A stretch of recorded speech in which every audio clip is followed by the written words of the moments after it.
Here we go.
Hi, welcome to the Sutliffian Report.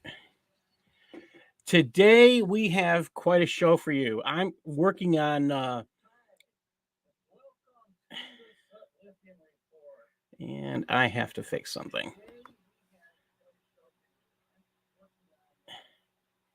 And I'm getting an echo effect. Oh, I know why.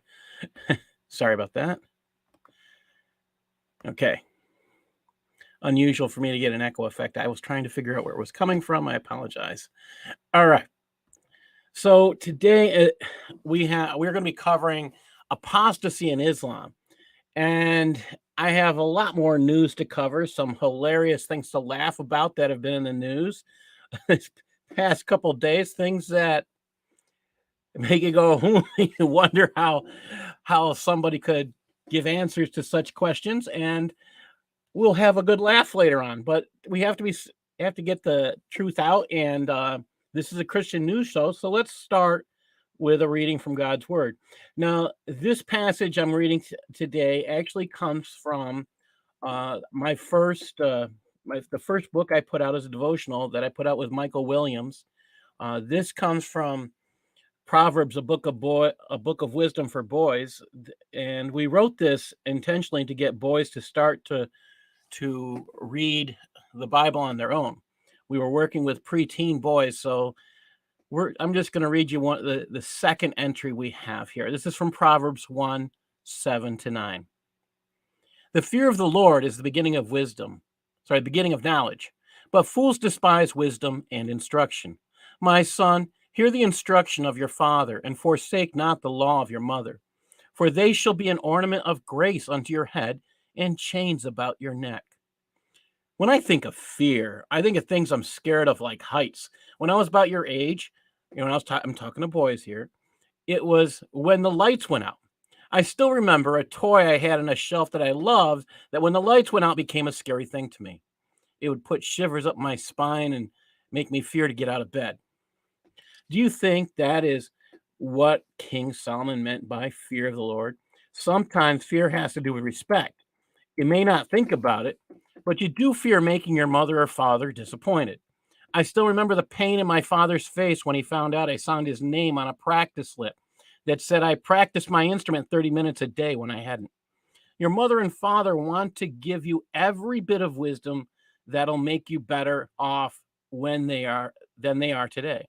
They'll say to you about many things, no, you can't do that, or no, you can't play with him, or no, you can't go there. But then they say yes a lot too. These are the actual nuggets of wisdom you'll store away and use someday. And now many of us are older and we are using those wisdoms from our parents every second, it seems like. And then even those things we wish we used to say, well, I'll never say that. Oh yeah, yeah, we do. Now each of us has a respect of God. He's big. He loves more than we do. He loves us more than we can understand, especially after we do the stupid things we do. So we best try not to disappoint him. Think about that as a golden nugget, that is a secret stash of gold grows from. That gold is the beginning of your knowledge, the beginning of your wisdom, the beginning of truly knowing who you are in the world. Sounds like a whopper of a start. It's hard to imagine not knowing who God is. You owe your mom and dad a hug for giving that gift to you if they did that for you. That means you're listening to them. You don't dislike these little nuggets of wisdom they give to you. Oh, I know there are times you want to you want to close your ears, you want to shut the door and stomp out the world. Of course, I did that. Your mother and father did it too. Ornaments are the jewels you see people wear. Think about it. That means by simply doing what your mother and father ask, you're making jewelry. That's pretty crazy good stuff. And I, if you pick this up, you'll find that I added another story here that's just for the kids. But let's pray. Dear Jesus, be the beginning of my knowledge. Start me on the right track. I may be foolish. I may often be wrong. Help me to listen to my parents. Well, if you're out there and your kids and you're listening, yes, just work on us, Lord. Help us to listen. Help us to remember that we need your wisdom. And God, I ask you to make us super smart so we can do the things we need to do. Thank you, Lord. In Jesus' name, amen.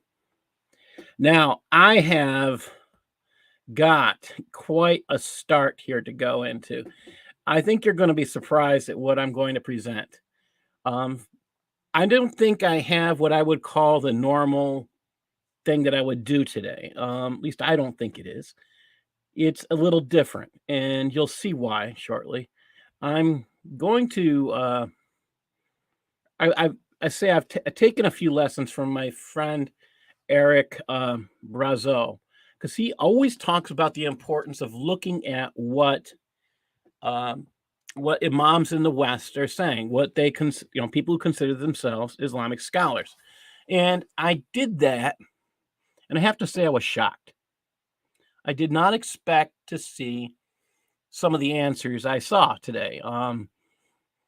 I, as I was getting ready and I'm looking at this like, wait a minute, I got to add this, I got to add that. No, I can't believe that this stuff is actually being said, so I have a little bit more. And if you want more information that you find here, you can simply go pick up my book, which I'll put in a little advertisement for later on. The reason my book, The Cancer of Civilization Jihad, has all of this information. I should say most of this information. All right. So let me get into this. Islam, people have to understand, is an exclusive religion. This comes from the Quran 385. If anyone desires a religion other than Islam, submission to Allah is what that means, never will it be accepted of him. And in the hereafter, he will be in the ranks of those who have lost all spiritual good. Quote, this is Quran 3:19. The only religion in the sight of God is Islam. Now, I want you to think about this. The Bible only uses the term religion ever. Let me just grow this so everybody can see this. All right.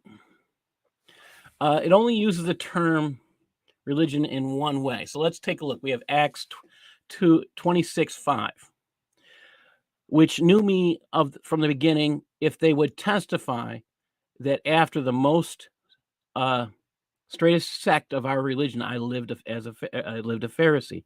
Galatians 1:13. For you have heard of my conversation in time past in the Jews' religion, how that beyond measure I persecuted the church of God and wasted it. Galatians 1:14. And profited in the Jews' religion above many of my equals in my own nation. James 1:26. If any man among you seem to be religious and bridled not his tongue, but deceives his own heart, that man's religion is in vain. James 1:27. Pure religion and undefiled before God and the Father is this. Each time you see this is what I think is interesting. Each time you see this, and I think I put something out of order. Just a second. Let me fix this. All right. I think I put a slide out of order. So just a second. And we'll see what I did. Yeah, I did. All right. I'm going to go back to sharing. Sorry about that. And this is what I think is interesting. When you look at the term religion in Christianity and you compare it to what is in the Bible, you find out there's a big, big difference. In the Bible only uses the word religion to specifically refer to outward expression of faith. The word religion is never used to talk about a person's personal faith. It's never used in reference to people believing in God. It's an expression of your outward behavior. This is extremely, extremely important. So let's keep going here and how I put things in order. I want to show you what Islamic scholars say about apostasy in the West. This should blow your mind. You won't expect it, and if anybody wants me to stop, Eric, you feel like you want me to stop at any point, please let me know. This is a shocker video.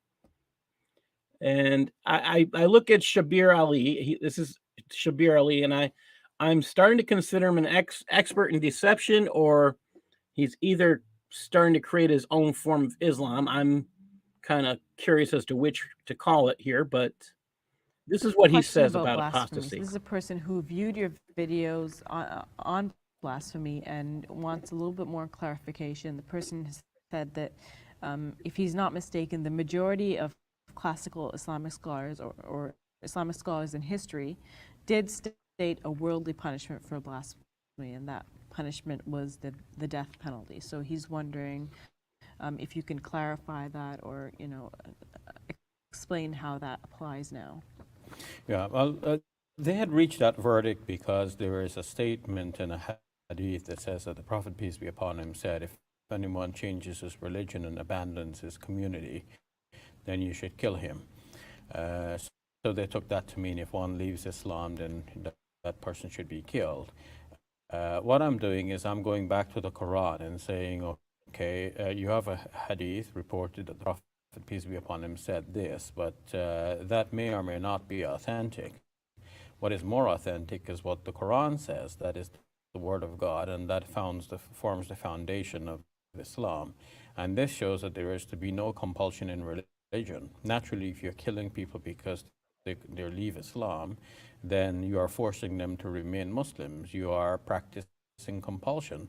And curiously enough, some of the classical commentators who think that you should kill the blasphemer or the apostate say that when they come to the verse about no compulsion, they say, well, okay, we have an exception. But of course, the verse itself is very general and does not seem to admit of any exceptions. Surah 2, verse 256 says in a very blanket way, La ikraha fi din, there's to be no compulsion in religion. Now, if we apply that as the basis and we go back to this hadith to see where to place it, we can say that either this hadith is not authentic, perhaps the Prophet, peace be upon him, didn't say it, or didn't say it quite that way, somebody made a mistake, or it could be that it applied to somebody who posed some danger at the time to the Muslim community. Now, at the time of the Prophet Muhammad, peace So be it dealt upon with him, a particular circumstance. a circumstance which does not really apply today. Okay. In the time of the Prophet, peace be upon him, there was no dedicated Muslim army. Every able-bodied Muslim might be called upon to defend the Muslim frontiers against the attacks of others. So because every Muslim was a potential soldier, he knew the weaknesses and the movements of the Muslim military, and he could reveal those secrets to a foreign entity that could come to attack the Muslims at their point of weakness. And so it was necessary for Muslims to recognize this, and if anyone left the ranks, he was treated like a soldier today who might abandon the ranks. So that situation doesn't apply now. It doesn't apply now. So the strict way of dealing with soldiers does apply, but every Muslim today is not a soldier. It's hardly a situation where every Muslim will be called upon to fight to defend his or her country. We have dedicated armies, and the army personnel will be treated with the laws that apply to treason, given our present conventions. But not every individual. We can have individuals going to school, seeking a university degree, while there are dedicated army personnel being paid for the job and trained for the job who are defending the Muslim frontier. So that distinction is made now. So the Prophet's statement, if it is his statement, would have applied at that time because the Muslims were potential soldiers. They would have known the secrets of the Muslims. So if they abandoned the faith and went away to join another community, they posed a danger in doing so. So there was a strict regulation to curtail that sort of activity.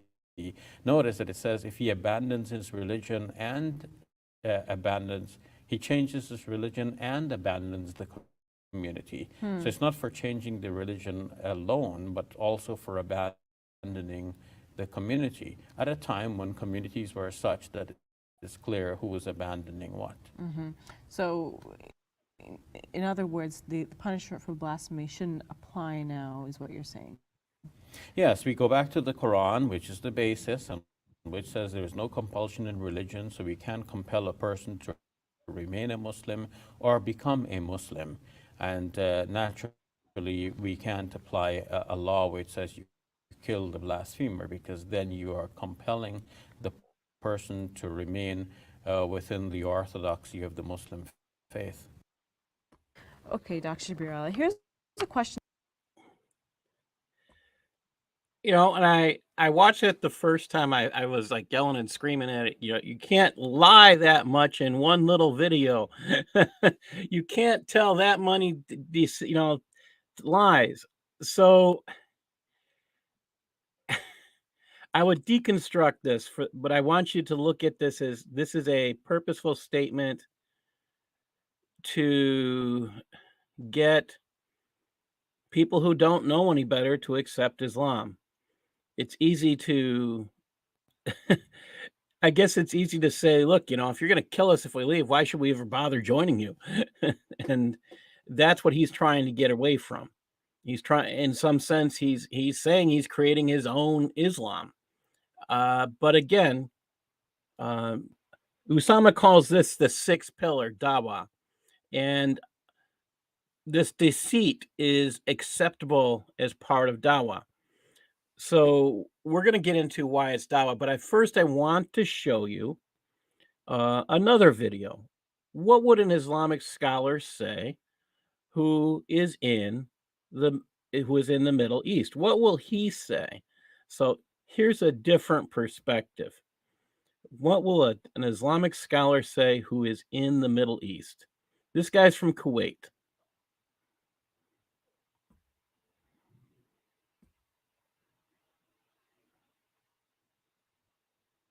Come on.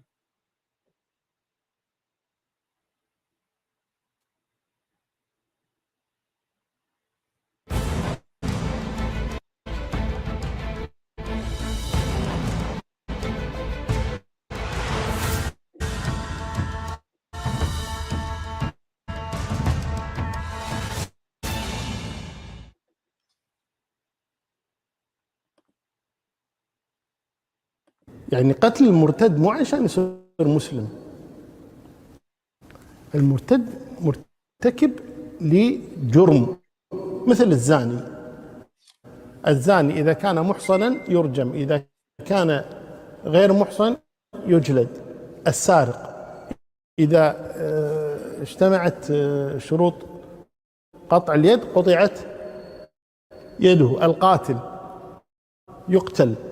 فهذه عقوبات، هذه عقوبات لهؤلاء العمل الذي قاموا به. ومنها المرتد، إذا ارتد يقتل، إذا تاب من الردة يترك. لكن هو يعاقب على هذا الفعل لأن فيه استهتار بهذا الدين، فيعاقب على هذا العمل كما لو سب الرسول أو سب الله جل وعلا أو كذا، فإنه يقتل لهذا الفعل وليس لأجل أن نغصبه على الإسلام.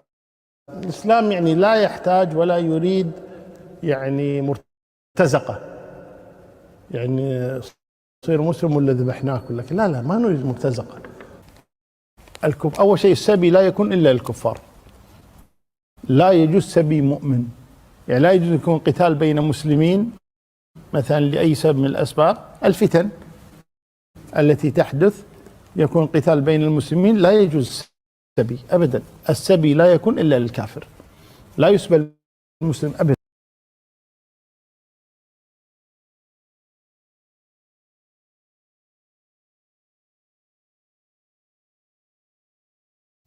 So one of the reasons I played him is I wanted people to understand that he comes out and says at point blank that apostasy it is considered a crime, and that it is considered punishable by death. He's not fearful of telling what Islam teaches, because he's not in a Western area where, they might call him his mosque or identify him as something they would call, and I hate this word, extremist. Extremist, here's the catch when people need to understand. The concept of extremism with the FBI and national security forces means one thing. This should surprise you if you don't know it. It means it means one thing, and that one thing is violent. It doesn't mean they teach anything outside the ordinary. It simply means violent. And so, yeah, that's where I went the other way. Okay, so let's look at what Islamic scriptures say. Islam allows its believers to unite to stand against and fight against unbelievers. So Muhammad against unbelievers wait till you hear what 973 here says. All right, so Muhammad is the messenger of Allah, and those who are with him, again, strong against unbelievers, but compassionate amongst each other. Listen closely to the next one. I'm going to stop here after this next one. It says, O Prophet, perform jihad against the unbelievers and the hypocrites, and be firm against them. Their abode is hell, and evil is their destination. So you perform jihad against the unbelievers and who? The hypocrites. These are people who are not even good and faithful. They haven't yet left Islam, but you're going to perform jihad against them. This allowed for what is called the Ridda Wars, the wars of apostasy. And this is, it's important to understand. Let me keep going on. I'm going to stop. Okay. How about Surah 489? And I'm going to grow this screen. Hi, Radical. Glad to have you join us. All right. And I'm going to grow the screen here so everybody can see it. What's up? I'm here. Can you hear me? Thank you. I'm glad to have you. All right. Surah 489 says, where Allah says, kill the apostates. So here we see Shabir Ali is lying to us. Here's what it says in Surah 489. They wish you would disbelieve as they disbelieved, and so you would be alike. So do not take them from among the allies until they emigrate for the cause of Allah. But if they turn away, and then seize them and kill them wherever you find them, and take not from them any ally or helper except those who take refuge, and people between yourselves, and whom is a treaty. And this goes on.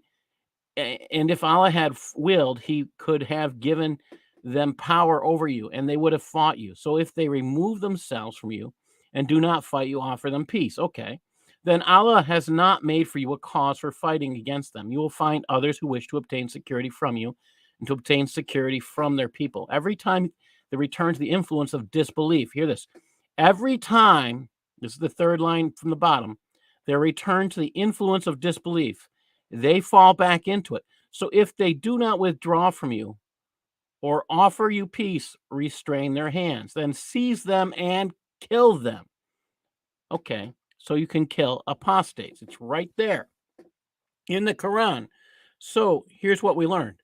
Shabir Ali lied. Let's keep going.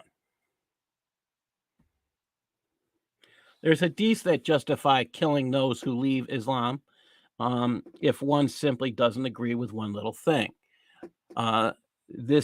Some Zanakdika, which is atheists, were brought to Ali and he burnt them.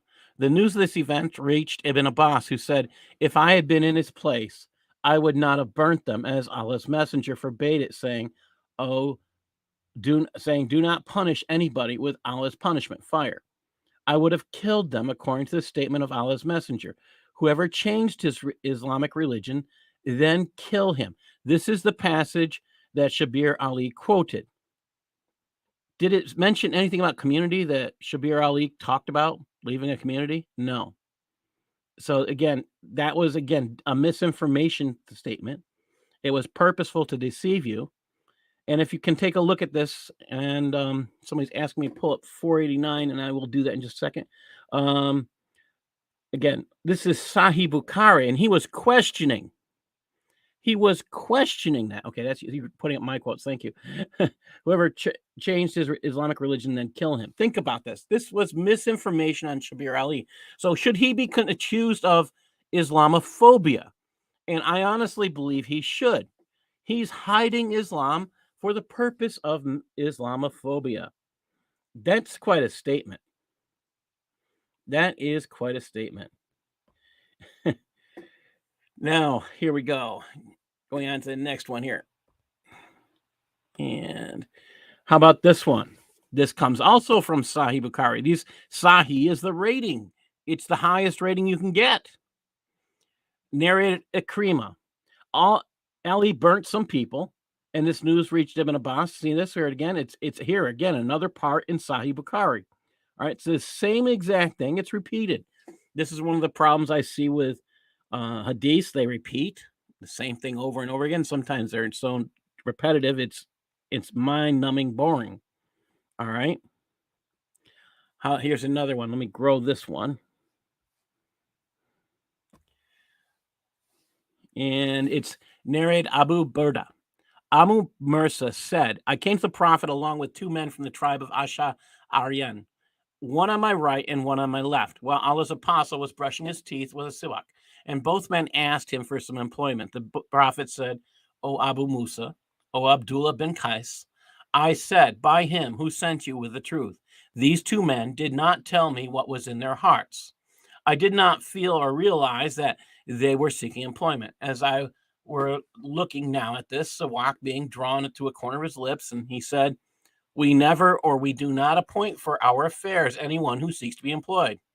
No, he doesn't want to pay them. He wants them to work for free. Okay.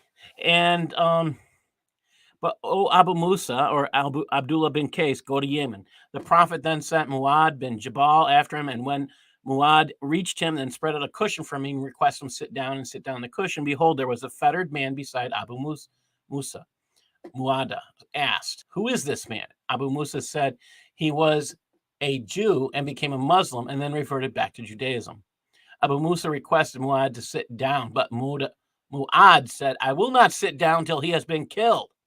This is the judgment of Allah and his apostle for such cases. And he repeated it 3 times. Abu Musa ordered that the man be killed, and he was killed. Abu Musa added that we discussed the night prayers, and one of us said, I pray in sleep, and I hope that Allah will reward me for my sleep as well for my prayers. And I'm going to stop sharing this and share something Eric just put up. All right. Eric, you want to tell us what you've got here? Yeah, this is the Quran verse that was recommended in chat. I think it was at XYZ that posted that. Yeah. Okay, so this is Quran verse 489. Yeah, it was XYZ. And if you look at the Moshe Khan translation, which is probably the most literal, it says, but if they turn back from Islam, you take hold of them and pat them lightly on the head. And no, it says you kill them.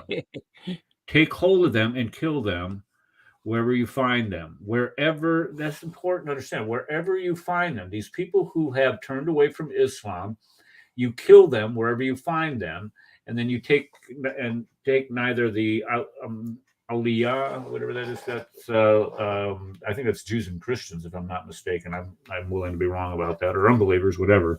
But the bottom line is here you have a direct Quranic verse, 489, that says that somebody apostatizes. It says if they turn back from Islam. They're talking about protectors or friends, by the way. So they're okay. That's it says that they're talking. You can't take these people as friends. That's right. all it's saying. Take neither Jews or Christians as friends. They say allies, but it's friends.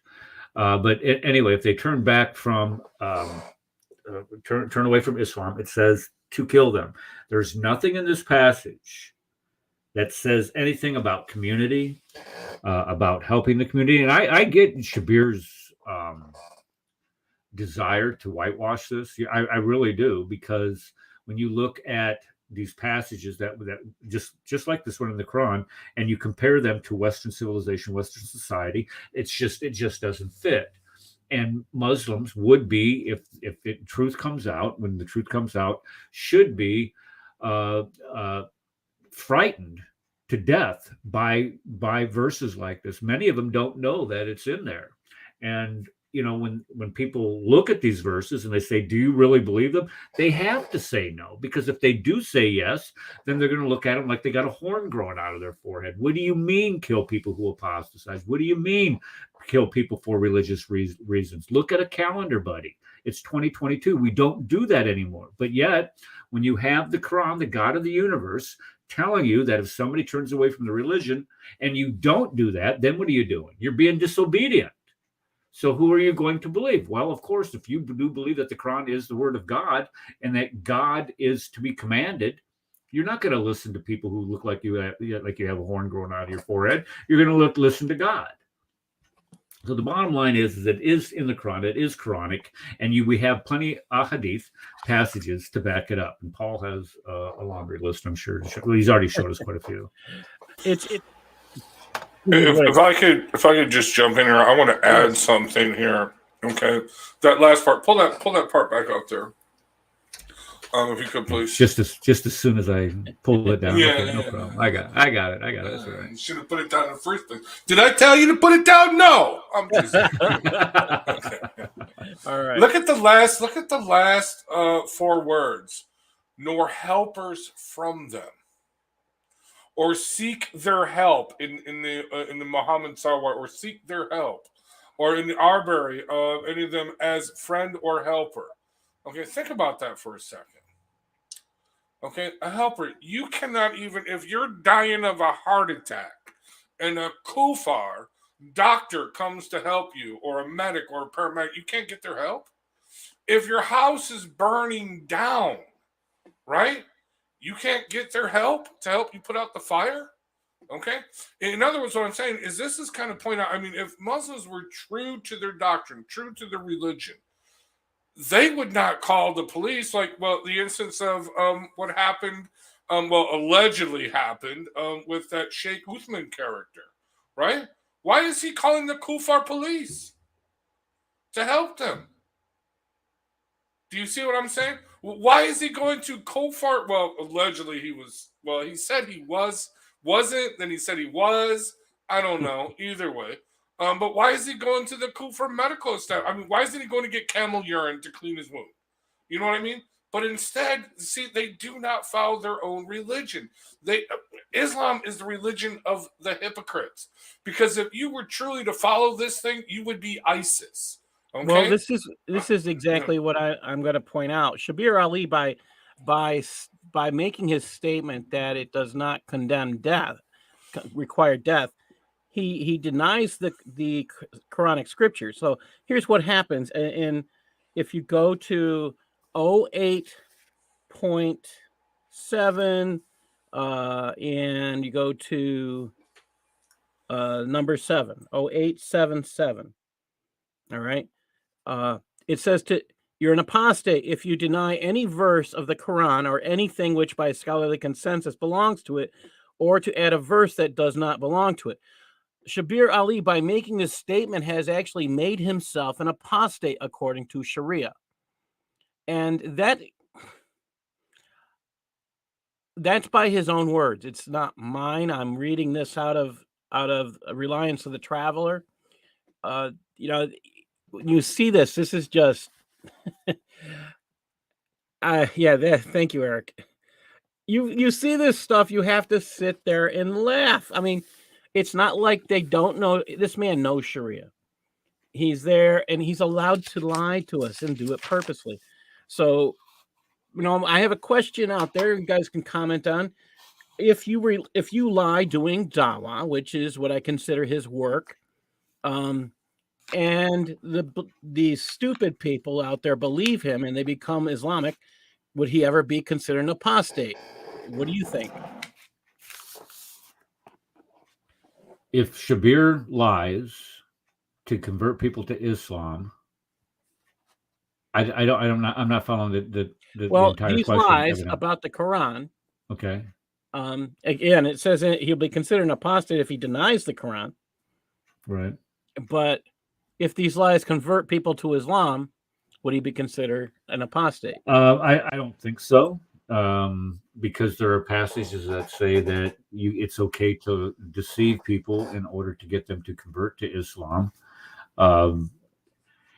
There are, there's different varying forms of lie. I mean, taqiyya, kitman, we have all these phrases out there that tell us that, yes, it is okay to lie, to shield in order to protect Islam. So if Shabir's intent here is to protect Islam from Western scrutiny, Western analysis of what the religion teaches, then, yeah, I would think that it would be perfectly okay. Hi, Steve. Thanks for joining us. Hey, how are you?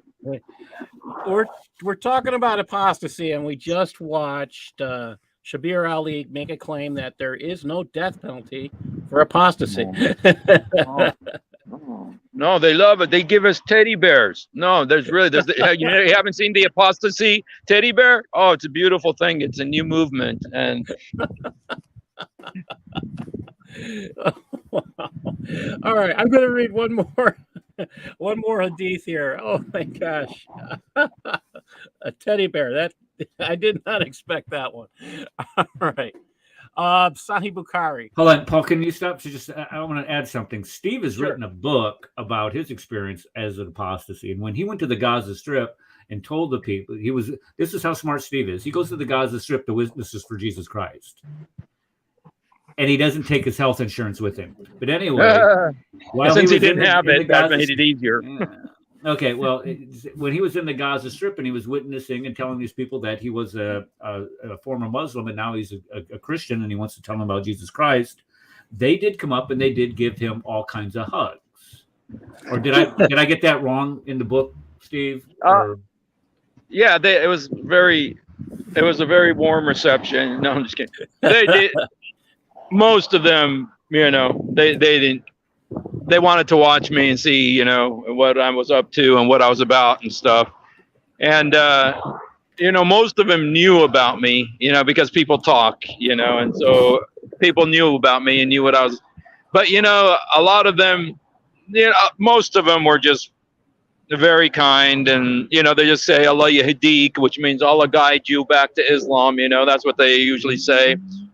But there are those who threatened, and there was that one time where I was mistaken actually for an Israeli settler, and they chased me and shot my car 14 times with me in it, and Wow. nothing happened to me. And so that was Praise be to God.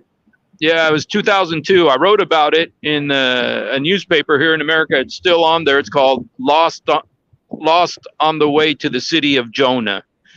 And but that was. Go ahead. I'm sorry. What Steve's not telling you is that, well, first of all, no, I'm not going to make fun of this. I just want to actually point out.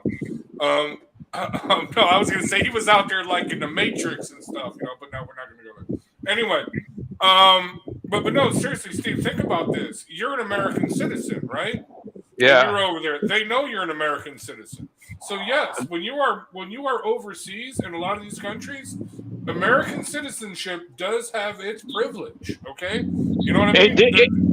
It did not that night. That night it did not have any privilege. Yeah, that's because they thought you was a Jew settler. You know what I mean? But no, for most cases, unless there's a serious terrorist attack where they're hunting Americans, then you want to hide your passport. But no, I'm just saying. But in most instances, at the very worst, this is why I've encountered these online missionaries. And I think I told y'all the story. This one dude bragging, "Yep, I'm going to the UAE. I'm going to be a missionary." We're like, me and Anthony Rogers are talking to you. What church you belong to? I don't belong to any church. I'm just going there. I'm going to witness the Lord Jesus to the UAE. And he's posting this stuff on his public Facebook page, right? And then he's posting pictures. I'm in Pakistan, going on my way to mission Muslim. And we're like, dude, shut up, dude. Because the dude's going to go there. He's going to stir up all kinds of trouble. And, he's going to get involved. Maybe he'll get involved with a local church, stir up all kinds of trouble. And, and sure enough, what happened? They sent him home like 2 weeks later, dude. He's like, we never heard from him again. Oh, no, he stopped being a Christian. He's like, I don't believe in nothing no more. Jesus is the Son of God. Sorry, I'm yelling at people. Okay. But anyway, but Steve, actually, I did want to ask you on this. Your family system over there. I mean, are you because you went over there because of your family and stuff? Are they a powerful clan or moderate clan? You know what I mean? Because that would have something to do with it too. Is your family status in that region? Am I not wrong? Am I right or wrong on that? I'm just saying. Well, that might. You see, I'm not from the Gaza Strip. Mm-hmm. I'm from the West Bank, and so there, those are like two separate countries. All right. And so it's easier to go from America to Hong Kong than from Gaza to the West Bank, and so that didn't really help. But there were other circumstances though, because this was right during, I don't know if you remember, during the Iraq War, there was a guy named Zarqawi who was beheading American journalists. Yeah. This was during that, when America had just invaded Iraq, and the hatred for America was at fever pitch where I was. And and when I help you be American. Oh, dude, they asked for my ID. I would not give it to them because I knew that would guarantee me. And the beheading videos were very, very popular. The beheading very, very popular. And so I knew they had my number, man. And it was a terrifying situation, but the Lord saved me from it. So. Well, let me just say, I stand corrected then. In that case, you being American would have got you killed before you being a Muslim apostate. Seriously. Yeah. But the Lord definitely did protect you, definitely in that situation. Those beheading videos, that was jihad porn. Let's go back to the hadiths that agree with this statement. All right. And here's another one.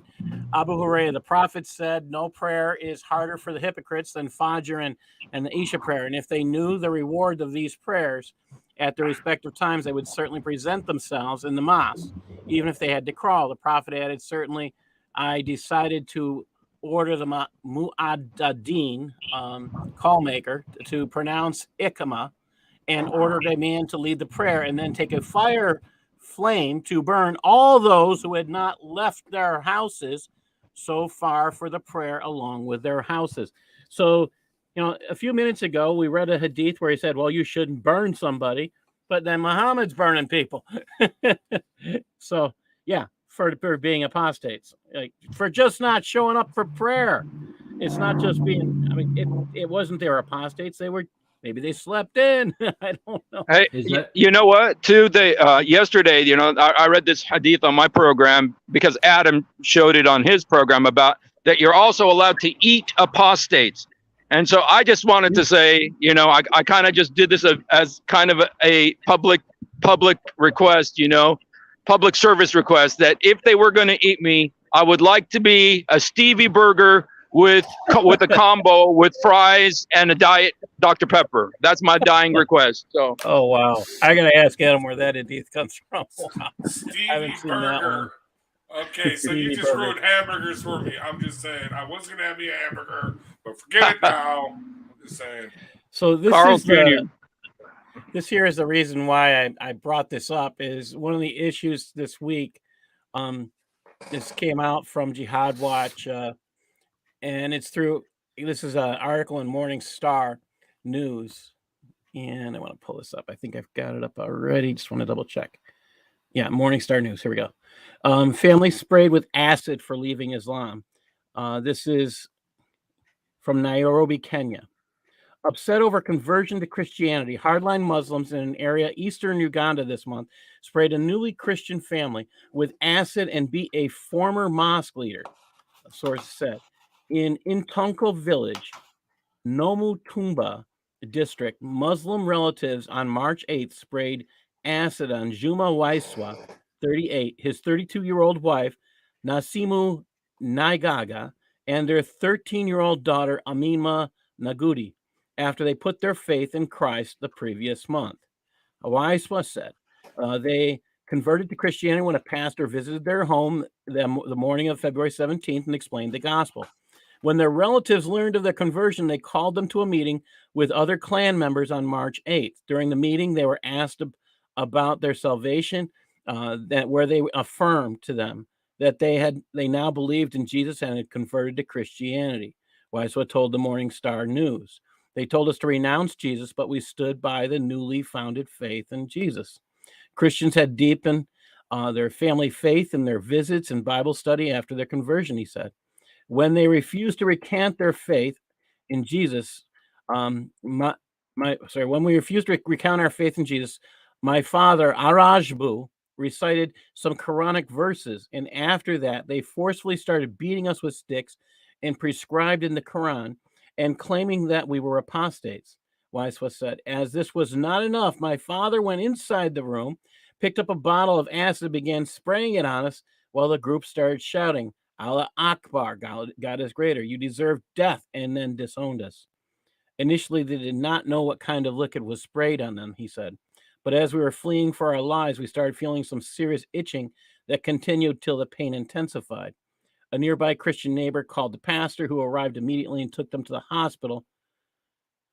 But the daughter, the 13-year-old, was seriously affected and was referred to the hospital in Jinja.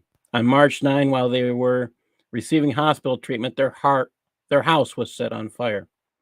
The three are still undergoing hospital treatment. And it's something to think about. That just came out 2 days ago. Yeah.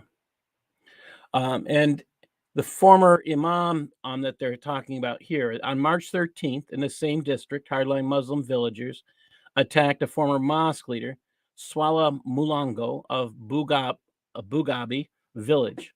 Mulango said he'd met with local pastor, whose name is undisclosed for security reasons, for 6 years before putting his faith in Christ on January 13th. Mulango stopped leading prayer at the mosque. Sheikh Abubakar Sek Impi took over and organized a manhunt for him. The former imam said he had begun worshiping at a church in Uganda. The hardline Muslims waited for him about 5 kilometers, which is about 3 miles from the worship site, he said. It was around 8 a.m. when 4 Muslims stopped him and began asking him many questions regarding Christianity, but he didn't respond. Mulango told the Morning Star News, then the 3 men started beating me with blows and sticks, but thank God, when they saw some people approaching, they ran away. With deep head wounds and a broken wrist and bruises on his back, Mulango was taken to a hospital in Uganda that belonged to one of the Christians in Bugobi, he said. The assailants continued to kill goats, chickens of the pastor who had led Mulongo to Christ. They left a letter warning, "We know you are a deceiver and that you converted our imam into Christianity. We shall get hold of you, which will be a big regret to your family and the entire church." The letter left the pastor deeply disturbed. He reported the matter to the area persons he's supposed to. And this is Uganda, people. I mean, this is just one place, Uganda. Now, I sat there thinking about this as I read this, and there was more, and that's something to think about. There is a lot more out there.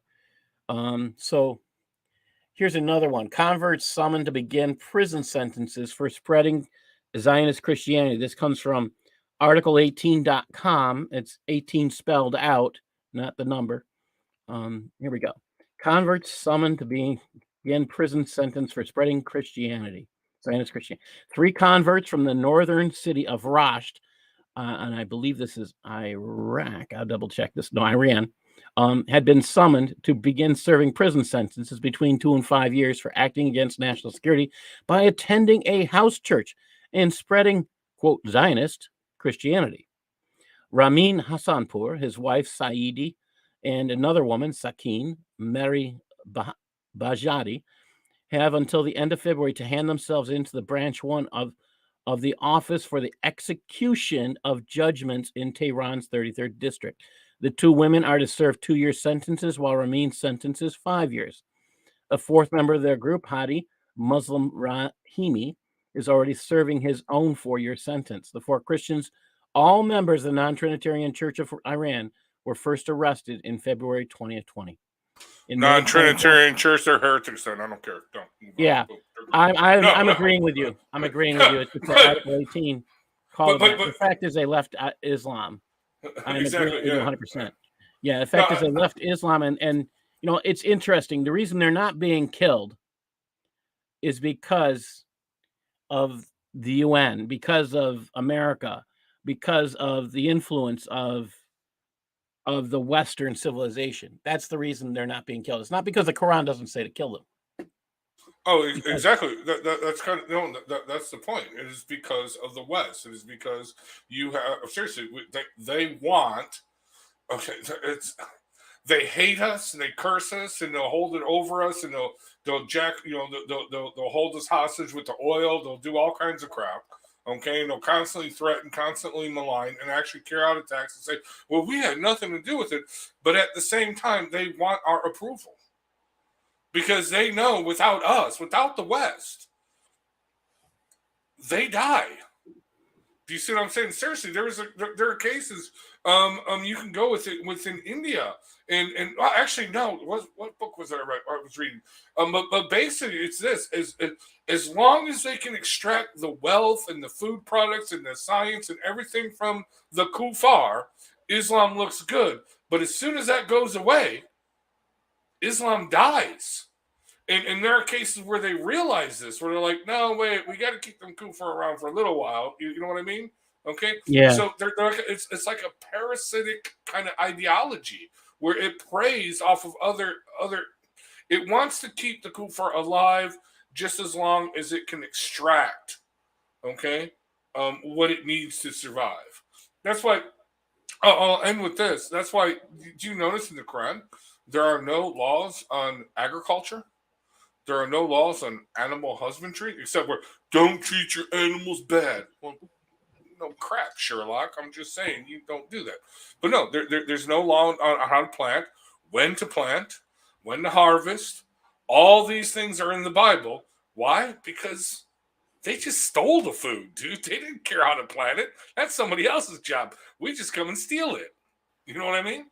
Anyway, I'm sorry, I'm rambling. Go ahead. So, then back on the line of the concept of let's talk about again apostasy.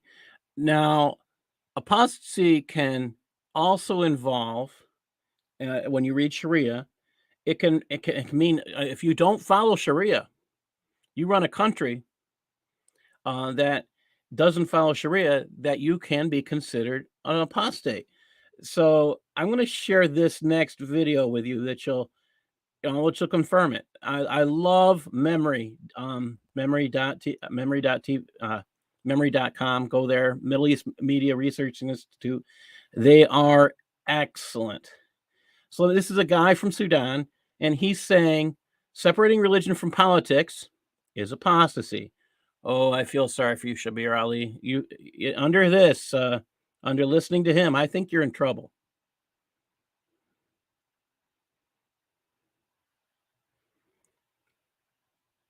And come on.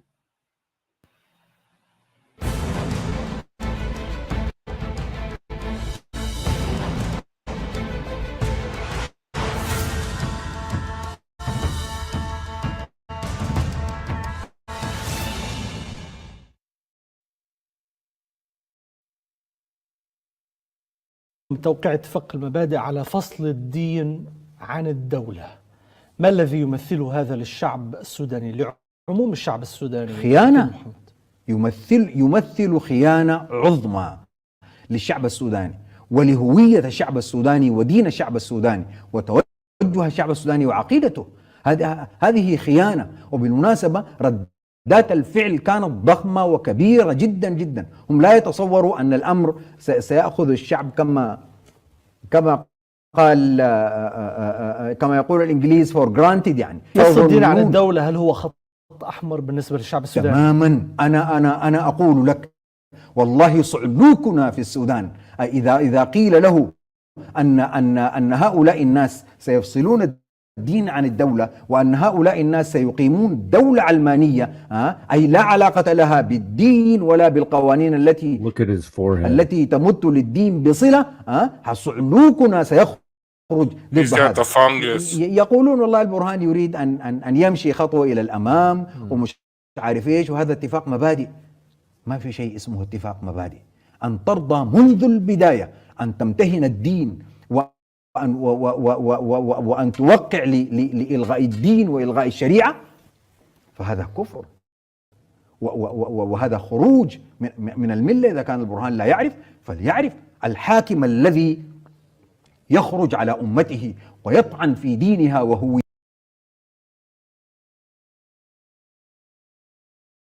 What was that last said? What country is that? It was too fast. Sudan.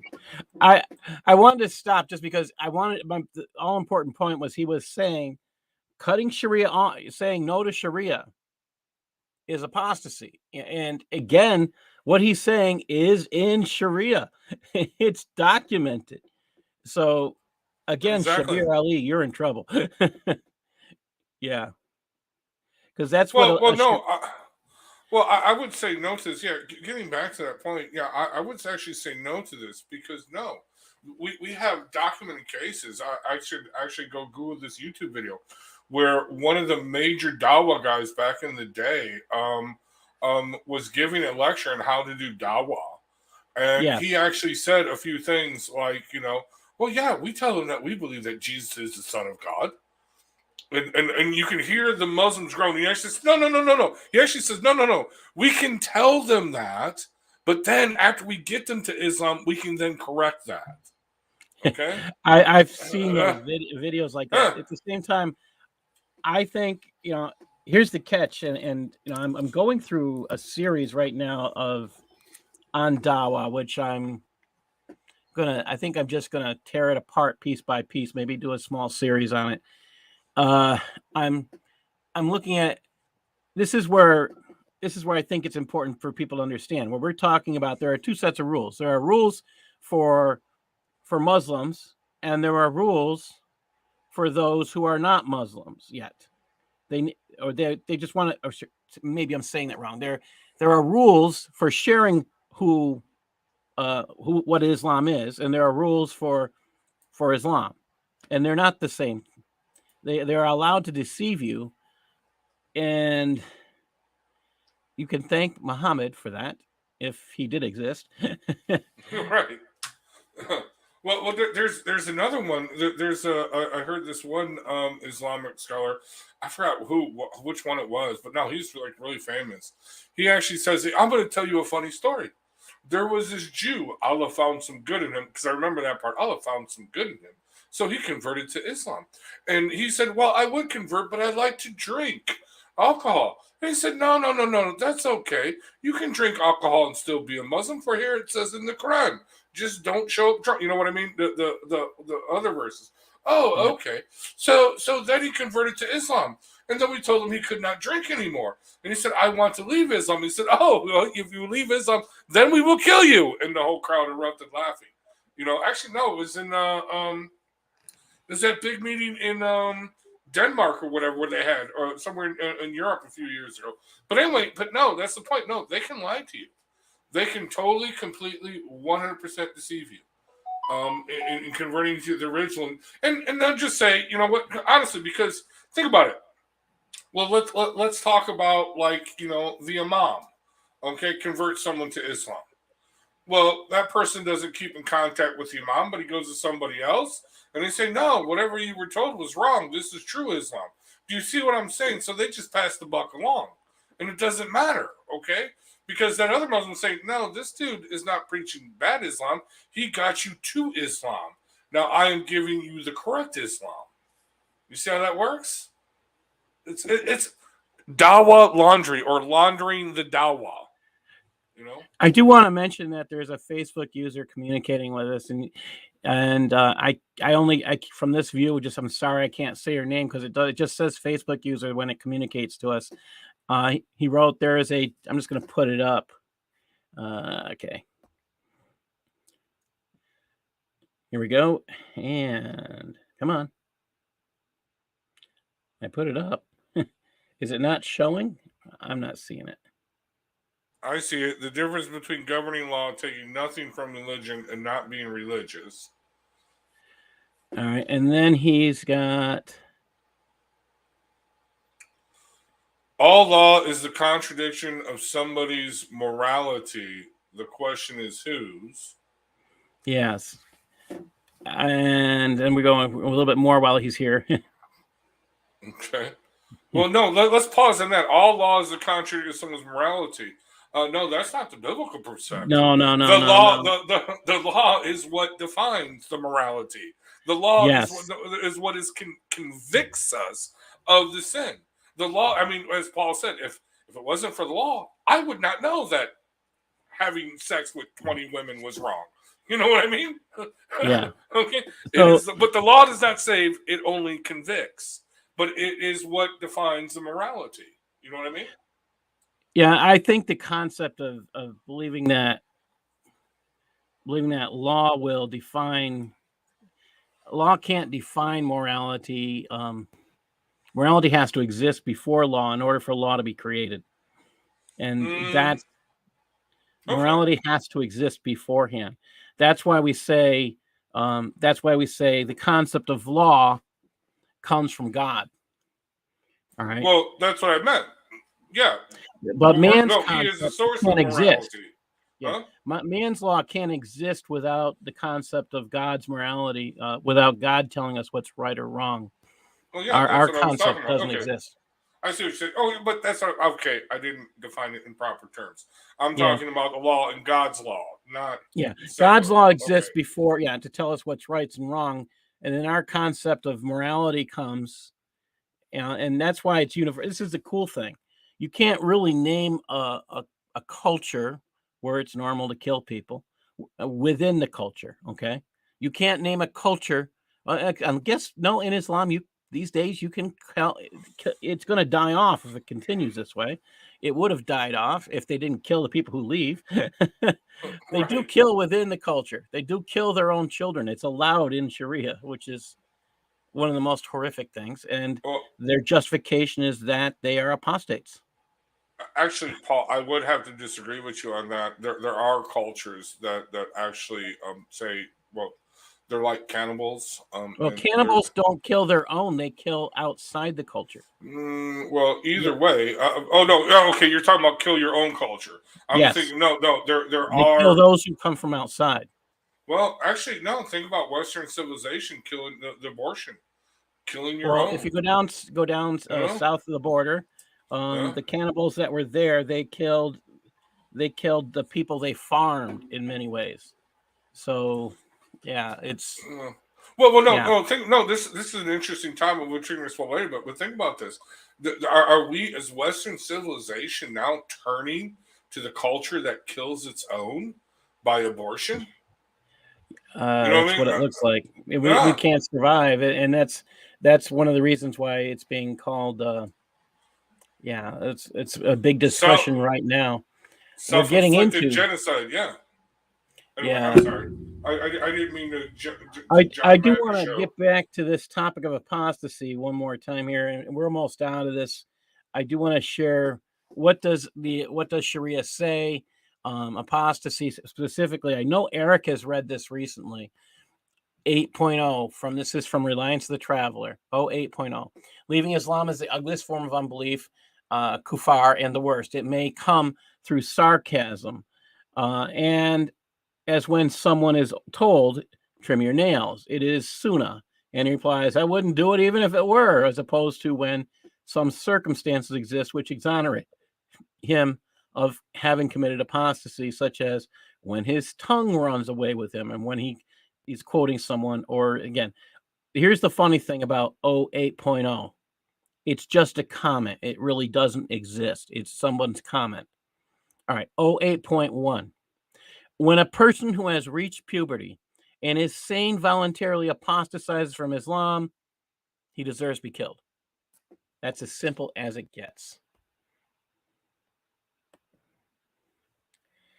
Now, with that said, a couple of things, Paul, I wanted to add just a couple things for that, because there's a lot of rescuing devices there for Muslims. They'll say, well, wait a second, we can't kill anybody because there isn't a caliphate today, so therefore this law doesn't apply.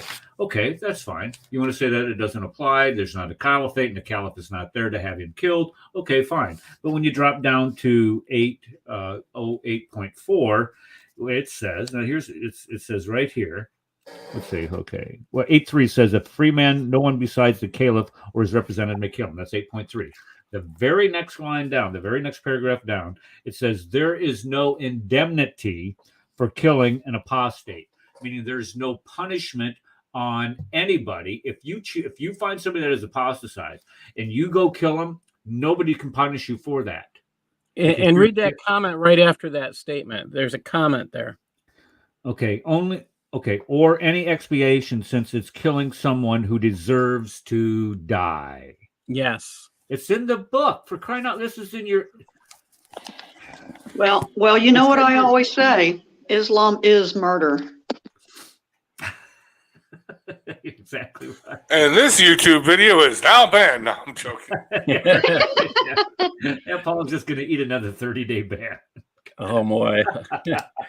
That's why I'll just go back to Rumble and do what I have to do if that's the case. The truth, when truth gets banned, something's seriously wrong. And that's why I do what I do. It's what it comes down to. I am trying to get my next screen up, which is and I just got to find this call. Just this trying to get this one up. Just a second. The joy of being a researcher and someone who loves to read is you find out a lot of things. You sit there and go, why is that happening? Well, this one, if I can get this link to just open, I'll just try and copy and paste it. Oh, joy of joys. Oh my gosh. All right. Really? And what is a woman? I don't know. Okay, we're gonna get into beer. Jeez. All right, let me go back. We'll go back. I'm sorry. I do want to pull this. You got us started now, Paul. You know what? Hey, could I share something? Well, let's go have a laugh. It's time to end this and have a laugh. I'm sorry. This is where I got into having a laugh. This is. Steve wanted to share something, Paul. Yeah. I just wanted to say something that I found to be really positive about this subject. And that is, when I was in the Middle East, everybody knew the verse In Arabic, it's "Man baddal dino fa'uqtiluhu," which is Muhammad's words: "Whoever changes his religion, kill him." But the good thing is that in America, not one Muslim I've talked to knows it. They've never even heard this hadith. And so that's Oh, a wow. really good thing. I think that's very positive, you know, for me, because it makes it safer for me. So That's quite No, a it statement. sounds like takia. It sounds like takia. They're just lying. Well, you know, I I'd be don't- willing to bet he's. I don't know. not even the sheikhs, nobody knows this. They've never heard it. They've Yeah, never right. heard it in their lives. I will not believe their lie. Sorry. Wait, Well, I wait. look What's at that the hadith? scholars. Wait. Say that hadith again. Wait. What is it? What is it? Say the hadith again. I missed it. Say the hadith again. In Arabic? No, Yeah. not in Arabic. In English. Yeah, say it in Arabic. I'm not going to understand you. No. What's the Okay. hadith? Okay, what's the hadith you're talking about? That they ever- Muhammad, it's Sahih al-Bukhari 957. Yeah. Muhammad said, "Man baddal dino fa'uqtiluhu." Whoever changes his Islamic religion, kill him. Yep. But They the say good they thing never is heard nobody in America knows it. That's so great, because you know it makes things so much better, you know. So I mean, not No, one they're of them knows hiding. it. They're We're hiding. They're actually- lying. They're hiding and lying. I'm actually going to be. While I'm working on a textbook with Eric and Usama to be put in, and I'm going to find a place to put that in, because I think that's important for children to know that if you decide that this is a faith you want to join, you need to do this when you take the oath, as far as I'm concerned, because if you say the Shahada, you're sealing your own fate. It's La Cosa Nostra, man. It's not the Shahada. It's getting made. It's a made ceremony. I'm just saying. I'm surprised. Hey, they don't let hey, you do it, I think. Hey, you guys, I'm sitting at my corner here evangelizing at Sharia Corner. I mean, at the supermarket. And I just the strange thing is that police cars are just going and coming.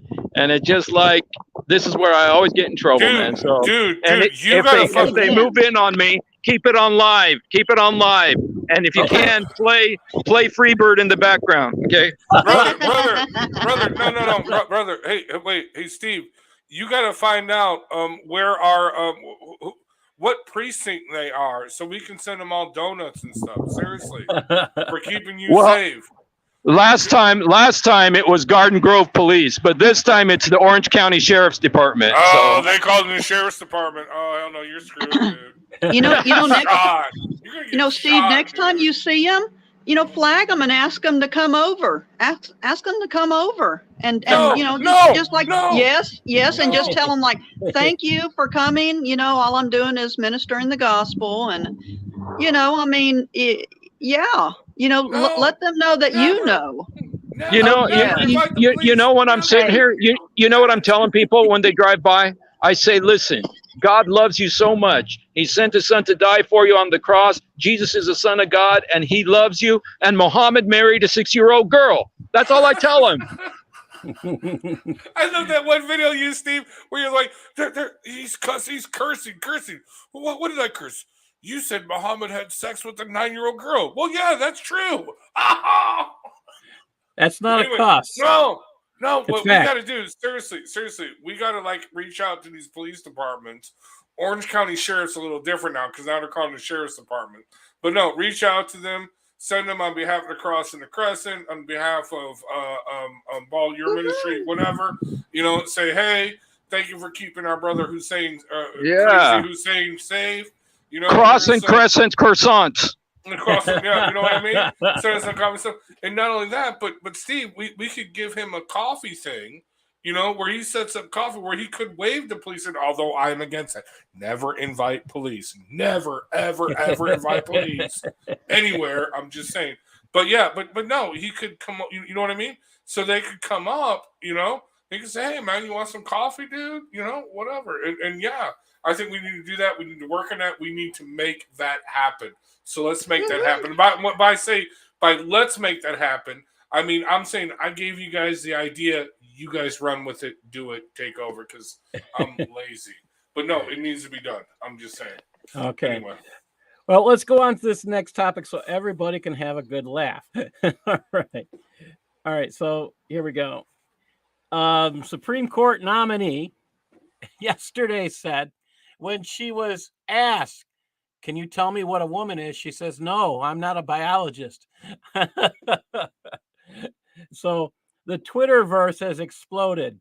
If you get a chance to ever look at Twitter, you can go to twitter.com and you can type in "I am not a biologist" and you get all sorts of responses. That's what I did.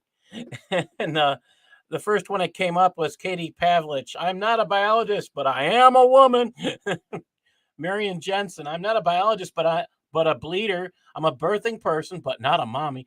But I don't have a right to educational expectations for my kids at school, but I have access to free crack pipes. My body, my choice, unless it's my choice, not the government's choice." What clown ideology is this?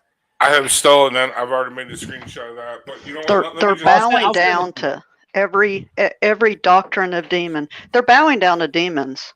Okay, I wait. thought this was hilarious too. Okay, go ahead. This was how Tucker Carlson started his show. She wouldn't Yes. define a woman, yet you can go to any basic biology textbook and you can pick this up. This picture comes from a basic 9th grade textbook. Am I telling the truth here, Eric? Well, I taught 8th grade, and it wasn't an 8th grade textbook too. 8th grade. I've seen it in a 6th grade textbook. It's crazy. I don't know about the silhouette on the left. I'm just saying, you know, but definitely the description of ovary and everything. Yeah, Yep. no. So let me just comment really quickly on this, which will be really long because you know how I am. But no, okay, no. So that whole thing, okay. I'm not a biologist. You guys everybody has missed this, okay? There is this woman who I've been following now for like 3 or 4 years, Posey Parker. Just put in YouTube, Posey Parker. She now is going by her real name, which is Kelly Jean Keene, I think, or whatever. But if you put in Posey Parker, she will come up. She's a lady from the UK, okay? And she speaks so marvelously. You know what I mean? She has that kind of, you know, upper crust mix, you know, with a little bit of Cockney. You know what I'm saying? Okay, so Yeah. she's middle class. Okay, you know what I mean. So she's not, you know, too aloof. But anyway, okay, she actually went to that swim meet in Florida. Okay, and she's filming it, and she's like, "Where's the cheat? Where's the cheat?" You know? Oh, you're gonna love what's coming up then. Wait. And this trans man, okay, steps up, and they get into a little discourse, and she says, and the trans man says, "Well, can you define woman?" She says, "Yes," because her whole T-shirt, her whole thing, okay, is woman. It gives a definition, a adult human female, okay, which is actually criminal in the UK. You can't post that. You can't put up a billboard. It is a criminal offense to actually say that a woman is adult human female, thanks to her. No joke. Okay. All right. Anyway, that's how the whole thing started. But anyway, she actually says, "What kind of rubbish is that? I'm not a vet, but I know a dog when I see one." You know what I mean? Yeah. Anyway, but no, that is the perfect response. But nobody caught that part because they're probably going to catch the part that you played with the trans dude, whatever. Wait till you see this. Okay, So this next piece up here, this next Twitter response is from "Am a Black Patriot," Dr. Shea, PhD. XX equals female, XY equals male. P.S. I'm not a biologist either. Oh, jeez. Well, no, you don't know. I'm not a vet, but I know what a dog is when I see one. You know what I mean? I mean, Somebody was even complaining about the bulge that Leia had in the wrong place. You know, women tend to have curves in certain places, where Leah had a curve in a certain place that wasn't supposed to be there either. He's a freaking monster. He's like 6'4". Okay. Oh wait! You're gonna see something in a minute. It's gonna make you laugh. All right. So I'm still seeing more. the reproductive stuff, man. That's what I'm still seeing. Okay. Yeah. How about this one? I'm not a biologist, so select all images with woman. Boom, boom. Oh, that's a good one. Dude, there's a better picture that nobody's showing because the one on the left, okay, not the man, but the one on the left, okay, she's like, I don't know, in some super, you know, clapping, feminine clap kind of thing, okay? But the one in the cowboy hat, she's just looking at her thing. She's got her trophy out or whatever, plaque, and she's kind of looking at the dude in like total disgust. Like, no, I should be second, not third, and you should not even be here, man. You know what I mean? But look at dude, the dude's a giant. Hello. Dude. No, he's freaking no. And he's like 700. I just saw the rating. He was like 400. He's like way down on the list in comparison to male swimmers. I thought it was hilarious when I looked at it. So I thought you guys would enjoy this one. Oh, and that's from Jorge Samoa.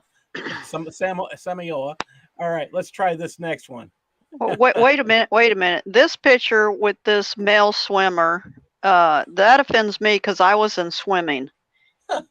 You know, jeez. That offends me that I gotta look at this fucking this Frankenstein freak. I didn't mean to drop that bomb.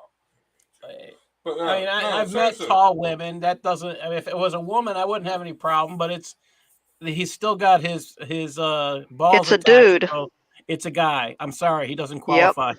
Look how broad his shoulders are. I know, right? It's just, are you kidding me? There's women. Okay, broad shoulders are a normal thing in women who are swimmers. Yes. Yeah, they build up. Their shoulders get really broad. No, I'm looking at the three to the left. There's no. This is bone structure. It's our testicle. No. For women, I'm sorry. For women swimmers who are highly competitive, their shoulders get massive compared to an average woman. Okay, this is not true. My daughter, they teach us to stretch. They teach us to stretch out. Hold on, stop. You know, my daughter swam competitively. She has nowhere near the broad shoulders. No, stop. No, yes, not of his. He's a guy. He's a guy. That's the big difference. We're arguing against each other. Okay, a woman can lift weights in a certain way and build up muscular shoulders.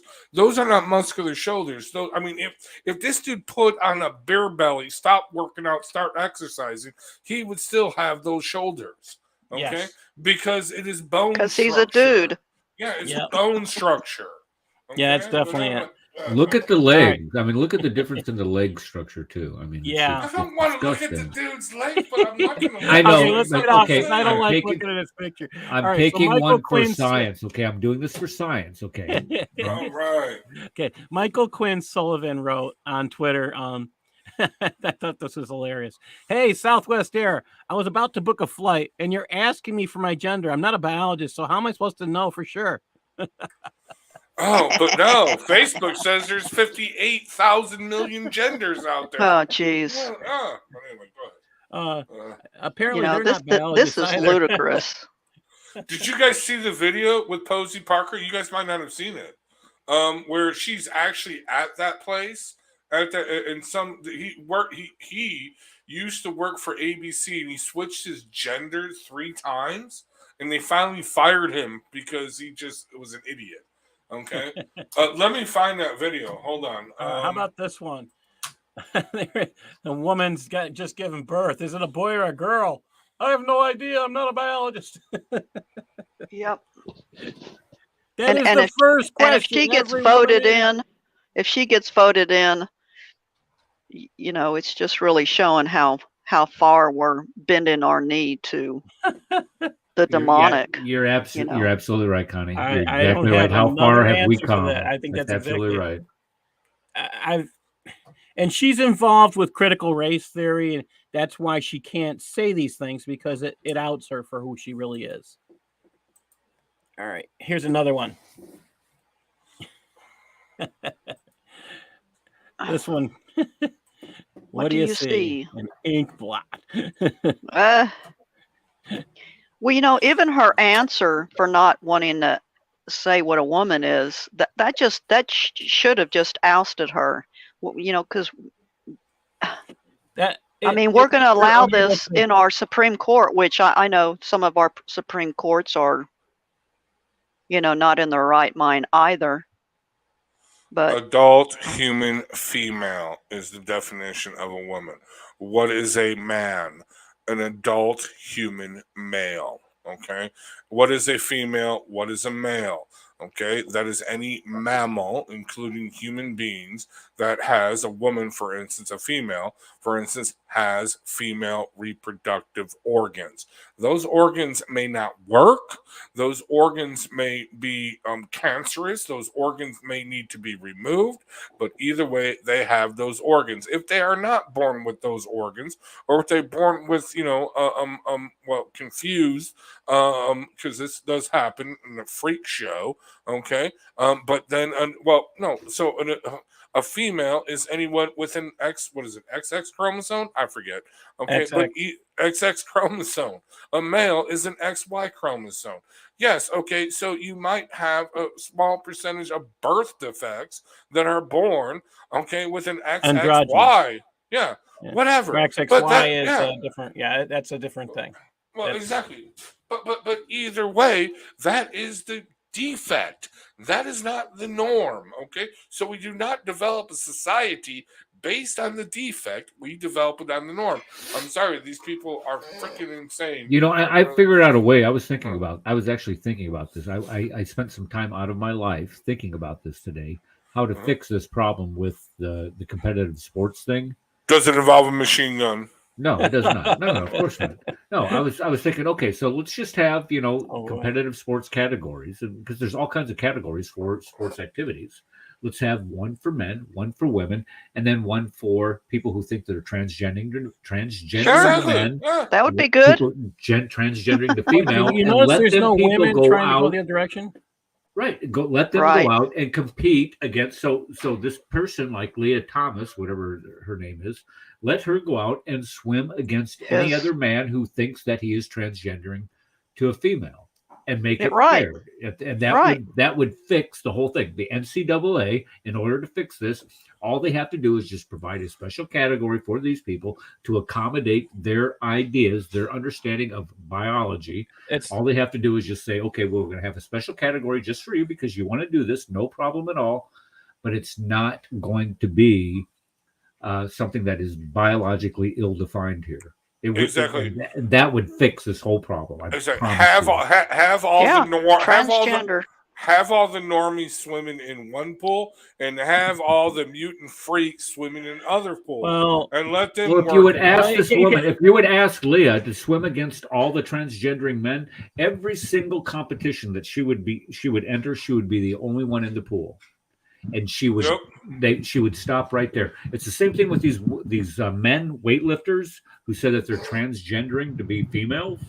All you have to do is just create that special competition or special category for the competition, and they're the only ones there lifting weights. They would stop right there. Here's better yet. Think about this. You have the trans women compete against the trans men because the trans men are hopped up on 20 times the hormone level that a normal male has, and that is a constant injection that they are getting. So yeah, they're big, bad, and strong, dude. Okay, have them compete. That would be funny. I'd like to see that. But anyway, I would actually pay good money to see that. Anyway, I'm going to share a video if you don't mind, Paul. This is a good video. This is the Posey Parker video where she is actually at that track meet, or not that swimming meet. This is in the bathroom area. I don't think you guys have probably seen this, dude. Did you put it up yet? Yeah, no, I'm sharing it right now. Yeah, so you should be able to grab it. All right. I'm gonna probably have to fast forward it, so let me know when it's up. Well, I don't see it to share. Yeah, it says sharing. You're in the show, Radical Modern. Yeah, I'm sharing it. You have to hit share. Yeah, all right, I'll do it again. I'm going to stop the share. It's okay, Steve. It's okay. All right. Share screen. Video on, audio on, Chrome tab. Okay, there we go. You see it? No, sir. I think I do now. Okay. You see it now? Okay. So I'm going to make it big screen. I'll have to fast forward some of this. NCAA cause selectivists, both the people who are sexually confused and their supporters, with absolute contempt.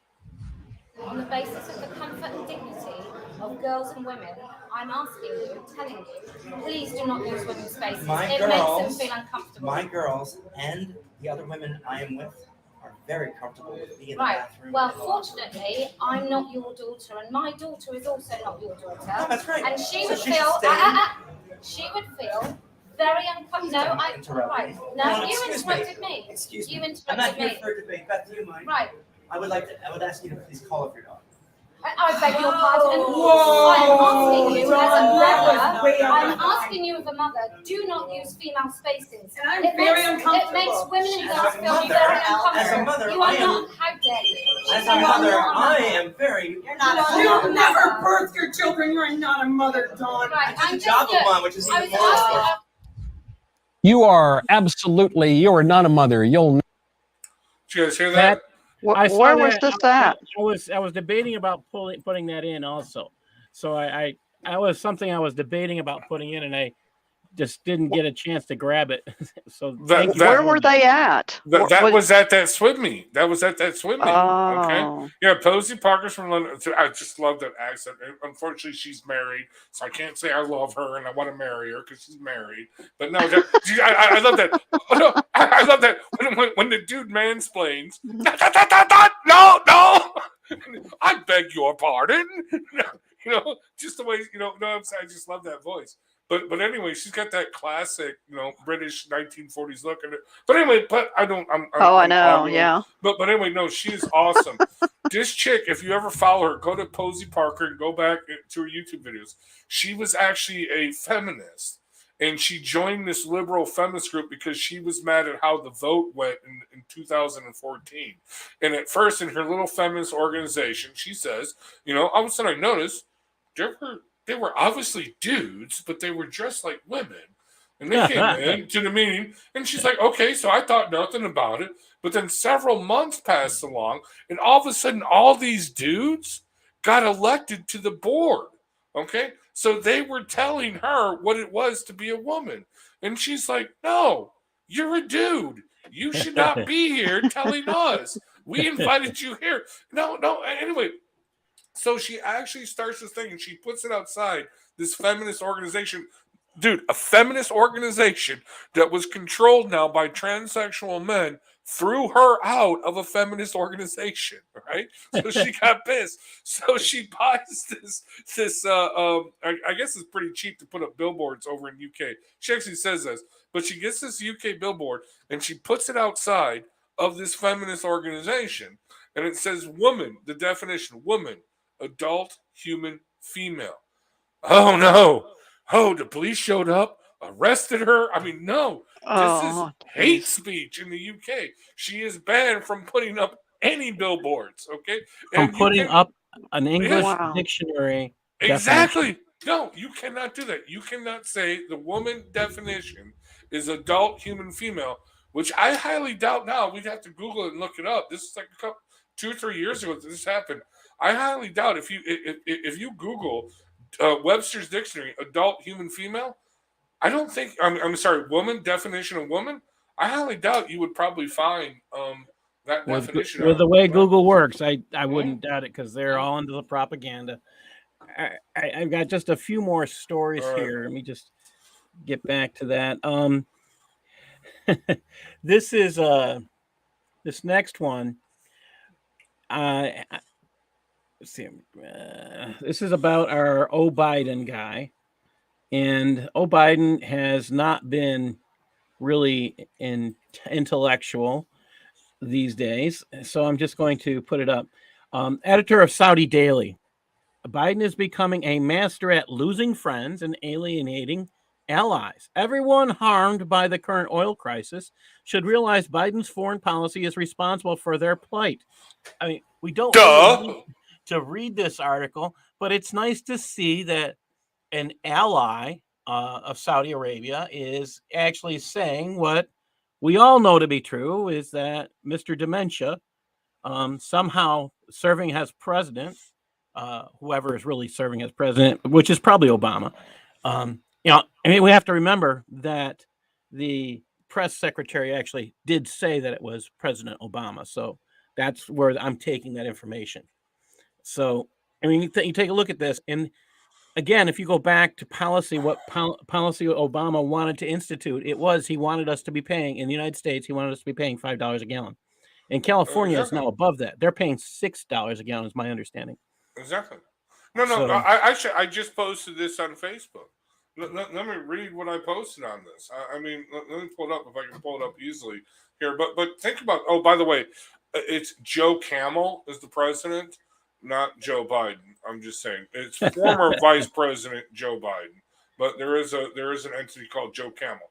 Okay, no, here's what I wrote. I don't know why everyone is upset with the way Joe Camel is doing as president.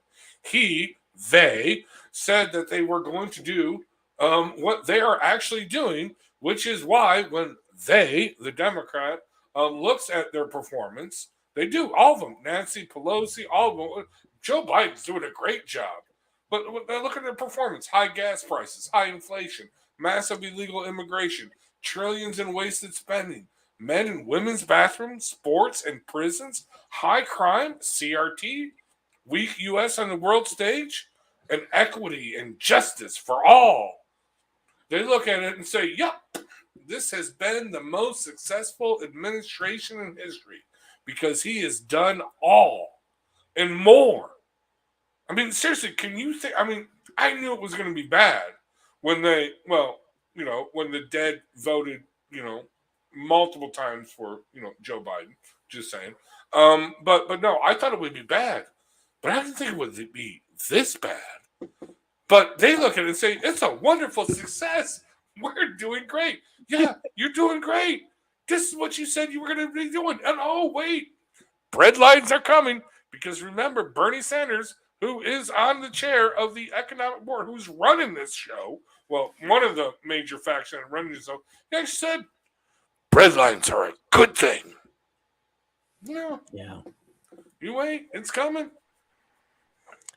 I'm in Rochester, New York, and I've actually seen some for the first time in my 57 years. I've actually seen some empty shelves, and we're seeing them all the time. It depends what you want. I mean, it comes and goes, various things, but yeah, no, I've seen empty Christmas shelves when it wasn't Christmas, but this depends. Well, no, one thing is for sure. Anything vegan is still fully stocked. Okay, seriously, every place. So I'm laughing. The Facebook user he went to the Merriam-Webster through Google, and it says definition of a woman. I gotta go back up. Let me see if I can. I'll pull it. I'll share it. I'm laughing. From Merriam-Webster on the definition of woman, an adult female person. Oh, they changed it. Yeah, a woman belonging to a particular category as birth, residence, membership, or occupation. Wow! No! Wow! From dictionary.com, it's pretty much the same thing. Wow! No, I'm sorry. I mean, this is just getting upsetting. Oh, this is Call Me Mom. All right. Okay, but let me just get back to this really quickly here regarding this whole Biden thing. Okay. No, he actually said what he was going to do. You can see videos of, they asked him a question, do you believe that, trans people should, whatever, in the girls' locker room, whatever. He said, no, in prison. No, it was prison. I believe that anyone should be going to the prison that matches their gender of choice. He actually said that. And now, all of a sudden, shockingly, all these rapist men are now all of a sudden, shockingly, in California, where they have this law, are saying, "Oh, I'm really a woman." And you know what? Shockingly, surprisingly, they can't figure out why all these female prisoners are getting pregnant. Shocking! They're actually handing out condoms now in California-run state prison and female prisons. Like, are you freaking kidding me? You know what I mean? No, everything he said he was going to do, he has done. That's what we said. It's what we said about Obama. It's what we're saying about. I don't think Biden actually published anything. The catch is that Obama put this stuff out, and he did publish and let people know he was going to do this. He did speak on these things. Biden didn't. He called for jihad, among other things. Well, no. Well, actually, as Biden said, I'd like to do a third term as a shadow president. Yes, he did say that. But here's the problem. No, I got this great skit in my mind. I got to put it together in the cartoon thing. I got to get back to this cartoon software that I spent a lot of money for. But no, where he's got like a joystick remote control, and he's kicked back, he's in his underwear, whatever, and there's Joe Biden, on the TV set, speaking. Then he screws it up, and you're like, oh. You see Obama smashing the control. Can we get tech support in there? The controller's not working. Yeah. All right. My last article. Let me just get this. Is African continent's reaction to Russia's invasion of Ukraine, part of South Africa's head of public diplomacy. Just as Russia will not tolerate NATO positioning missiles near its territory, U.S. would never tolerate Russia deploying missiles in its neighborhood. I found this humorous, and here's my reason why. And maybe others won't find it humorous. Because NATO never considered Ukraine to be a possible member. It never considered it. So that's the actual truth behind this. NATO had never even considered Ukraine as a possible member. So this whole, Africa's falling for, this part of Africa, they're falling for the scam, the claim that's, the Ukrainian, this is the statement why it's not the real reason why Putin went in. We have to understand that. This is part of the misinformation campaign, and Africa is picking up on some of that misinformation. That is not why Putin went in. It did not have anything to do with the claim of NATO. And that's stuff we have to understand. Well, okay, so I agree with you that NATO was never considering Ukraine, as a NATO partner. Okay, and that was always a dead deal. The problem is, is that because the Ukrainians paid a crap load of money, to the Biden crime family, yes, they held it out as a carrot and stick. There is video. I gotta get off my ass and really put this crap together. But there is a video where Joe Biden comes out like Emperor Palpatine. This is after the invasion. He comes out like Emperor Palpatine, just as I have predicted since November. This is all taking place. Right. Russia has invaded. Remember that? Well, why November? Why November? Do you know what happened on November 10th? On November 10th, Biden signed this agreement, this mutual alliance agreement. It's not a treaty. It's not a pact. It has no legal authority on the United States. Basically, he set them up. He said, yes, we will defend your territory as long as you pledge to be LGBTQ friendly. Okay? But no, he said this. Mutually agreed to defend each other's borders.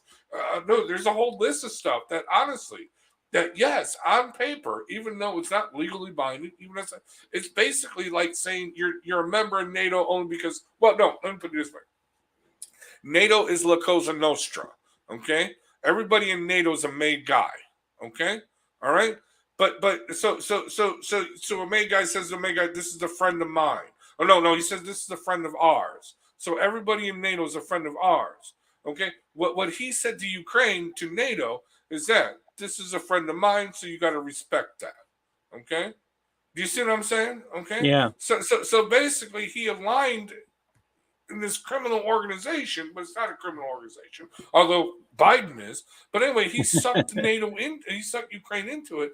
He set him up, dude. And all of a sudden, now there's this. Yeah, there's a lot more reasoning. I think this is part of the, again, I think what you've got there is part of the real reason.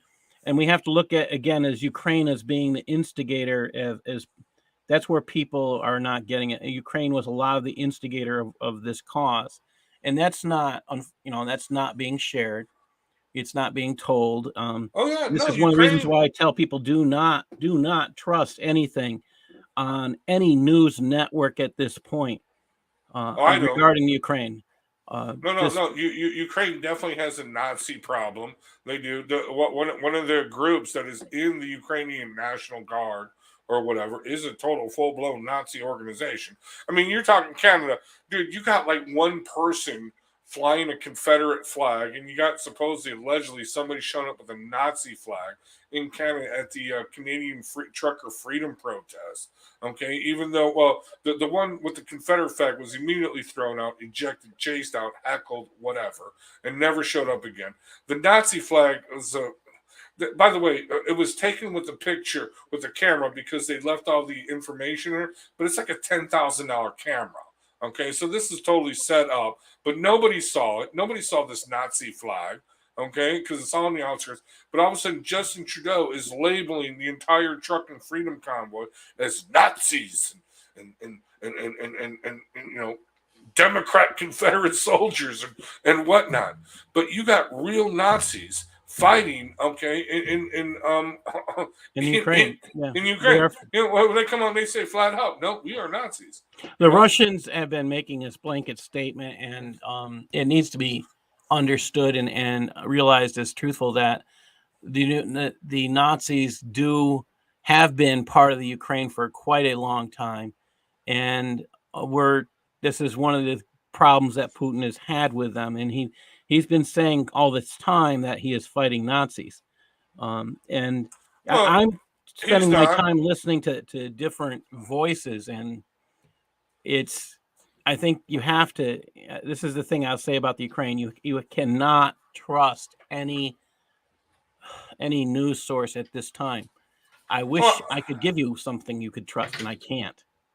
Oh, I definitely do not trust any news source, but I will say this: Putin screwed up, dude. He did not expect the Ukrainians to fight, and God bless him for fighting. No, he's got what he wants. He's done. That's what we said. This a couple. He's really a lot of this stuff that you're seeing. This is what you're hearing about. I'm still cautious as to.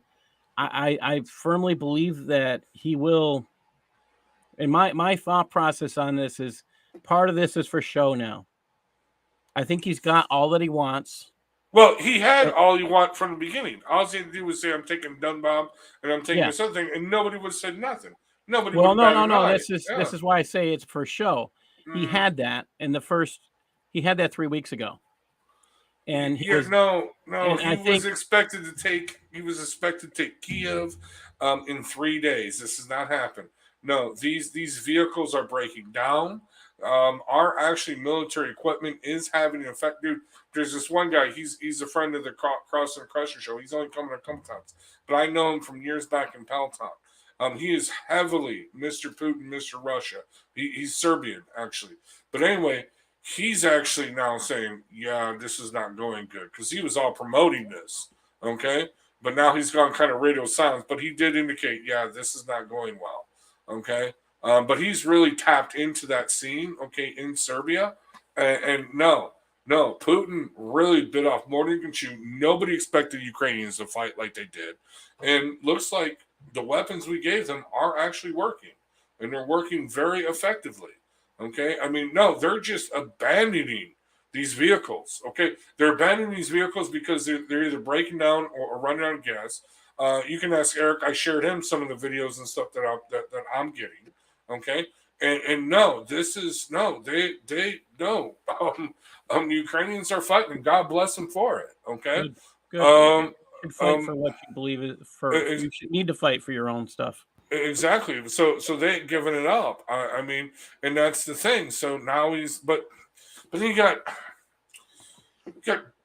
dumbass Joe Biden saying one thing. You got our State Department saying another thing, and then dumbass Joe Biden overruling them. I mean, who's in control of this thing? Nobody knows. But either way is this. Actually, no, you got Hillary Clinton saying, "This is just what we planned. Now they can fight for another 20 years in Ukraine." What the? Yeah. You know what I mean? All the Democrats wanted this war, and this is exactly this is seriously, this is Putin's war, because now he can blame everything on Putin. I said that from the very beginning. Oh my God, Putin actually got his war. He doesn't have to do anything really, and anyway, it's a total mess. I say, you know what? Honestly, I told Eric this. Looking at the total malfunction of the Russian military, in Ukraine, I am confident that the United States military could totally, completely destroy and wipe out, okay, that force in Ukraine within 3 days. And Eric agrees with me, but then Eric says the nukes. And I'm like, well, screw it. Nuke them in the daytime so they glow in the dark and we can shoot them better at night. You know what I mean? I'm seriously, okay? I mean, these idiots, why? Ukraine, dude, seriously, Putin, you screwed up my summer, dude. I'm just saying you screwed up my summer because where am I going to go on a motorcycle at $6 a gallon of gas? I'm not going nowhere. Yeah, well, that's piss me off. I hate them both. Kill them both. Let God sort them out. And that is Biden that. And I'm done. Biden's costing us a lot. I want to say, thank you for everybody joining us. This is about what I have for this show tonight. My big concern is that you have to get out there and get the truth out. This is, the joy in this, and having more people here is you can hear more of the story. As you can see with Radical and Connie and Eric being present and Steve, that you hear more of the actual story. And the idea for you is to take this knowledge and use it. Don't just hold on to it, share it. So please do like the video, share the video, subscribe, and get those things out. Now I'm going to play a little piece about my last book that's out, which is called The Cancer Civilization Jihad, and say goodbye to you all. God bless you all. Make a choice for Christ today. That will make your life, it'll make your life better, and it'll make everybody enjoy you more because it changes your life. Thank you. Bye.